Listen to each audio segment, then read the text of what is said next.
Great, welcome. And then we have Kate Meehan here from the City Planning Department. Welcome, Kate. Yes, good morning. Morning. Looks like Zach Fine. Yep, that's correct. I'm also with BHDP, the architect applicant here. Good, great, welcome. And looks like A Cooling. Are you with us? Is it Cooling? Okay, we cannot hear you for some reason. It looks like you are connected to audio. But if you know how, you could maybe check your input. If you click on the audio icon, there's a little caret that can take you into Can you audio hear me now? settings. I can, yes. Okay, there we go. Okay, great. All right, let's start that again. Could you give me your name? It's Anthony Kuling or Tony. Okay. And is that a school that you're in or somewhere else? I'm sorry. Could you say that again? Yeah, are you, can you tell me who you're representing here today? Are you here for the Oh, school? I'm the with school Messer is? Construction. I'll be the project manager for the. Got it. So not a school. All right. Can everyone else hear me okay? Okay, great. All right. Welcome, Mr. Cooler. Are we expecting anyone else to join us here on the applicant owner side before we begin? I don't know, Tony, have you talked to Hugh? I have not. I'm not sure if he'll be coming or not. I can send him a message and see. Would you all like to wait for this individual before we get started, or? No. No, that's okay. We can fill him in. Okay.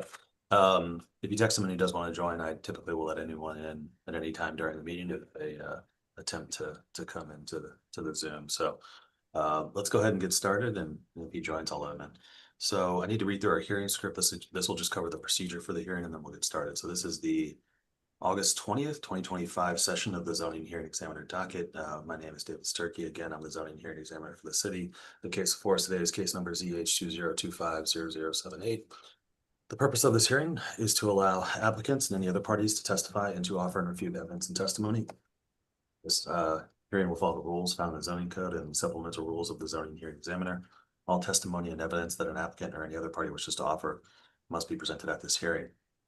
The hearing will proceed as follows. The applicant, the applicant's attorney, or the applicant's agent will first present the applicant's case. For our purposes here today, I'll allow each of the individuals here on the applicant's side to tell me about the project, what it is they're proposing, the relief that they're requesting, and then of course why they believe that relief is appropriate and why I should grant that relief. One of you can speak, all of you can speak. It's really up to you how you want to order your presentation. I'll leave that all up to you. After the applicant has presented its case, the public will have an opportunity to speak. And so if there were anyone from the public, or if anyone joins us from the public, I'll allow them that opportunity. I'll then turn it over to Ms. Meehan from the Planning Department to provide any testimony in addition to her staff reports. In the event that any party testifies or offers argument in opposition to this application, the applicant will have an opportunity to rebut that testimony offered in opposition. And then finally, the applicant will have an opportunity to make any closing statements. After all presentations have been made, I will close the hearing. Decisions may be expected within 2 weeks. I may limit or exclude any testimony that I deem irrelevant or outside the scope of the application being considered. I may interrupt any speaker to ask questions or to make any comments. In the event of any technical difficulties with the Zoom technology, I'll do my best to troubleshoot those issues on the fly, but to the extent there's some defect that prevents us from meaningfully going forward with this hearing, I may continue or postpone the hearing at my discretion. Okay, the last thing I need to do is just swear in all of our witnesses.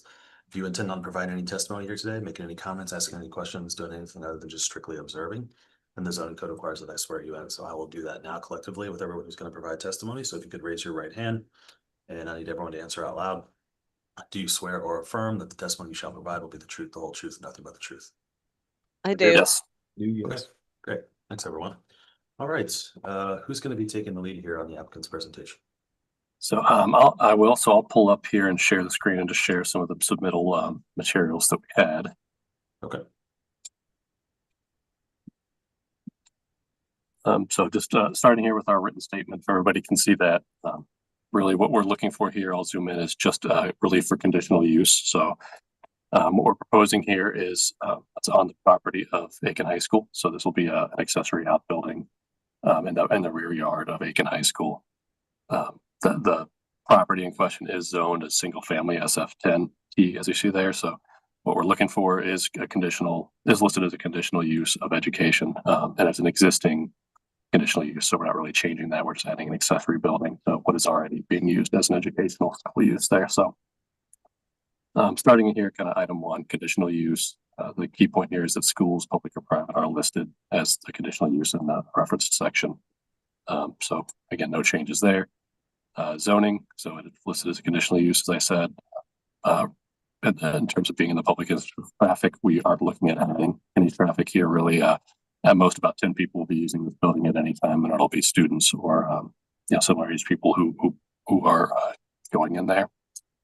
Hours of operation, not planning to really make any significant changes there in terms of use. This would be extracurricular activities kind of after school, concurrent with other extracurricular activities that already take place there.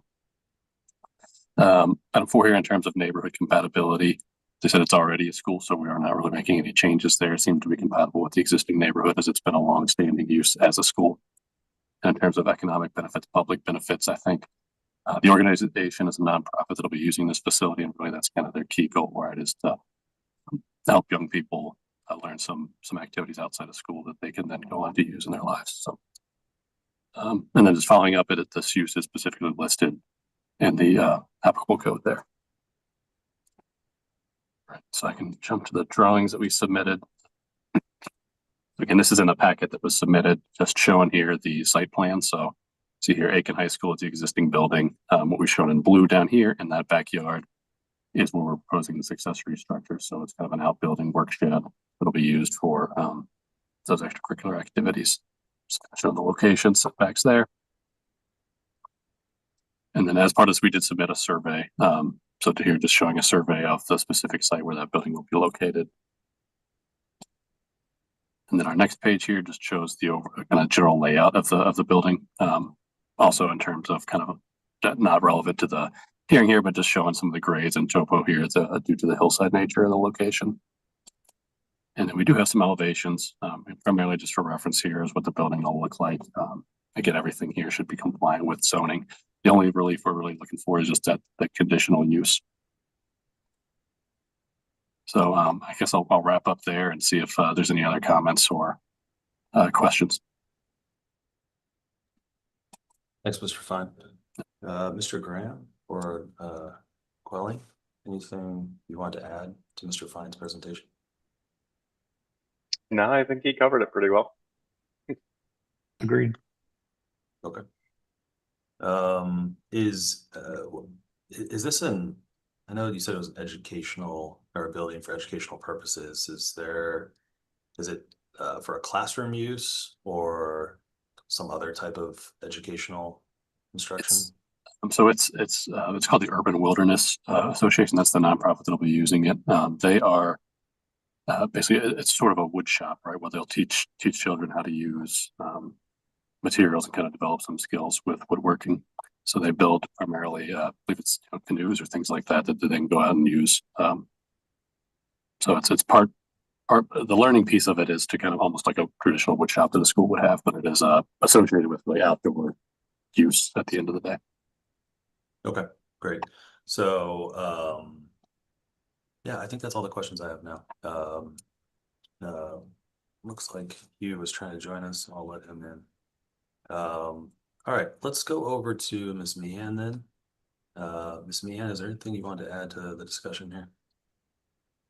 Thank you, David. I don't really have much to add. I would just state that this project is also located in a hillside overlay district. So the applicants did provide a geotechnical survey. There's very minimal grading proposed. The building will be set on piers. So there will really not be any grading for a foundation.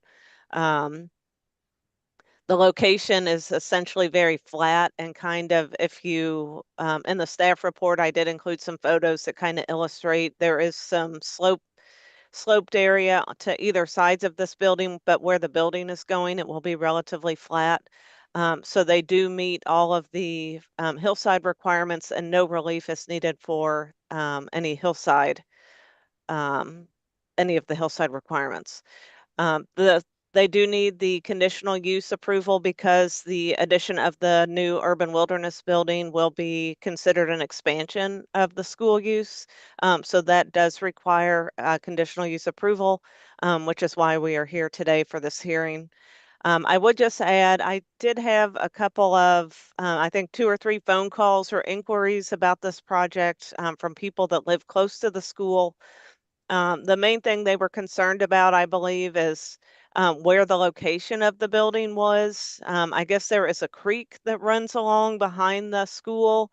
Obviously, this building is not anywhere close to that. And once I did, kind of let people know the location of the building and all of that, they were fine with it. So I think it was more just questioning where is the location? Will there be any effect on the creek that I guess runs behind the school? And it will not.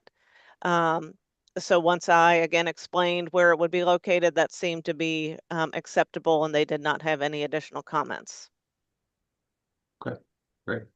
Thanks, Ms. Meehan. Thank you. Yeah, to the applicants, it does look like the location of this is a significant distance from the street and from other or from residential properties and buffered by, if not the school itself, significant vegetation and trees, basically every direction. Is that right? Okay. Yep, that's correct. Yeah. So yeah, adverse impacts, if any, would be extremely limited for any neighboring property owners, correct? Correct. If That's not our belief. non-existent. Yep, we agree. Okay. I'll give you an opportunity to respond to anything Ms. Meehan said, or provide any other statements in closing or otherwise. I don't think I have anything to add. Okay. Anything from anyone else?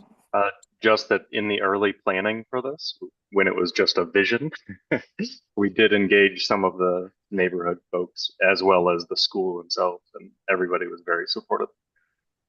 Great. Okay. Fantastic. I think we can leave it at that. Appreciate everyone's testimony here. I've had a chance to review the application materials and the staff report.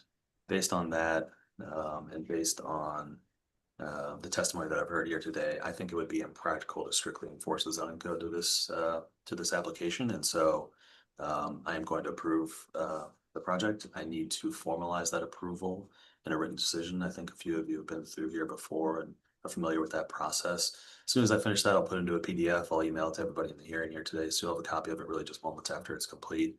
Then once you have that, Kate can approve the zoning permit and you all can take the next steps. Any questions about anything? Okay, great. Well, good luck with the project. Thanks again for your time and your testimony here today. Hope you have a wonderful day, and we're adjourned. Bye, everyone.